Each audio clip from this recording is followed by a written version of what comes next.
భార్య, బిడ్డ, మంచి కుటుంబం, కంఫర్టబుల్ జాబ్, సొసైటీకి గొప్ప మనిషి ఇదంతా ఓకే. ప్రపంచానికి మంచోడివే. కానీ 4 గోడల మధ్య భార్యను ఎలా ట్రీట్ చేస్తున్నావు? బుట్టబొమ్మగా చూస్తున్నావా? సెక్స్ డాల్‌గా ట్రీట్ చేస్తున్నావా?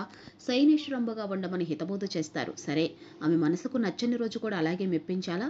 కామంతో శరీర భాగాలన్నీ కొరికి పడేస్తున్నా భర్తే కదా అని భరించాలా? మృగాడిలా దాడి చేసి ఊరుకోవాలా? ఎదురు తిరగాలా? ఇంతకీ ఆమె శరీరంపై హక్కు ఆమెదా లేక ఆయనదా? సొసైటీలో కనిపించిన ఆడపిల్లలను వశం చేసుకోవాలని భర్త ప్రయత్నిస్తున్నాడని భార్యకు తెలిస్తే ఏం జరుగుతుంది? పరువు పోతుందని చేతులు ముడుచుకొని కూర్చుంటుందా? లేక తనలాంటి గతి మరెవరికి పట్టకూడదని పోరాడుతుందా అన్నదే వివేకానందన్ వైరల్ మూవీ స్టోరీ. ఒక అమ్మాయి బయట అడుగు పెట్టిందంటే కొన్ని వందల మంది మృగాల చూపులు ఆమె శరీరాన్ని తినేసేలా చూస్తాయి. తనతో సమ్ ఎక్స్ అండ్ జెడ్ అయిపోయినట్లు కొందరు ఊహించుకొని ఎంజాయ్ చేస్తే ఇంకొందరు కావాలని తాకి పైశాచిక ఆనందం పొందుతారు. ఈ సెకండ్ కేటగిరీ ఏదైతే ఉందో అందులోనే నెక్స్ట్ లెవెల్ దుర్మార్గులు ఉంటారు. లైంగిక సామర్థ్యం ఉన్నా లేకపోయినా లేహ్యం, చూర్ణం, వయాగ్రా లాంటివి మింగుతూ ఆడదానికి ఇష్టం లేకపోయినా పడక గదిలో రాక్షసంగా ప్రవర్తిస్తారు. ఈ మధ్య విశాఖపట్నంలో జరిగిన ఇన్సిడెంట్లు ఇందుకు ఉదాహరణ. భర్త ఫోన్ వీడియోలకు బానిసైపోయి అందులోని సెక్స్ పొజిషన్స్ ట్రై చేయాలని భార్యను ప్రతిరోజు వేధించేవాడు.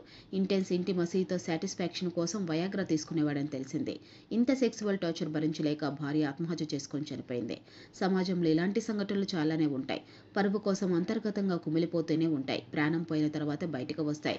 ఇక వివేకానందన్ వైరల్ సినిమా విషయానికి వస్తే వివేకానందన్కు మంచి ఫ్యామిలీ ఉంటుంది. అందమైన భార్య, సొంత ఊరిలోనే వర్క్ చేస్తుంది. ఆయన మాత్రం సిటీలో జాబ్ చేస్తూ వీకెండ్స్లో వచ్చి వెళ్తూ ఉంటాడు. ఇలా వారాంతరంలో కలుస్తున్నారంటే భార్య తన భర్త కోసం 1000 కళ్ళతో ఎదురు చూడాలి. కానీ ఇక్కడ వివేకానందన్ భార్య మాత్రం వణికిపోతుంది. కారణం సెక్స్ పేరుతో పెట్టే టార్చర్.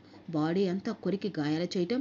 అయినా సరే ఆమె 6 ఏళ్లుగా భరిస్తూనే ఉంటుంది. ఎవరికి చెప్పుకోకుండా తనలో తనే బాధపడుతుంది. వివేకానందన్ వీకెండ్ సంగతి ఇది.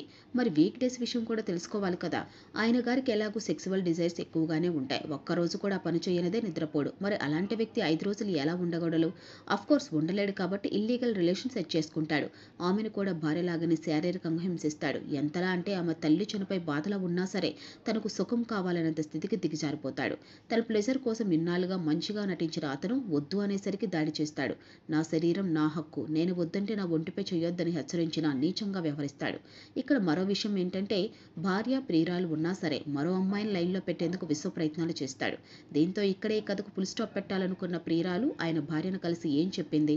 సాధారణంగా తనకు సవితి ఉందని తెలిస్తే రుద్రావతారం ఎత్తే అమ్మాయి అతని అసలు రంగు బయట పెట్టేందుకు ఎందుకు ఒప్పుకుంది? ఎవరు ఒప్పిస్తారు? వివేకానందన్ వైరల్ ఎలా అయిపోయాడు? చివరికి వారు తీసుకున్న నిర్ణయం ఏంటి అనేది సినిమా చూస్తే తెలుస్తుంది.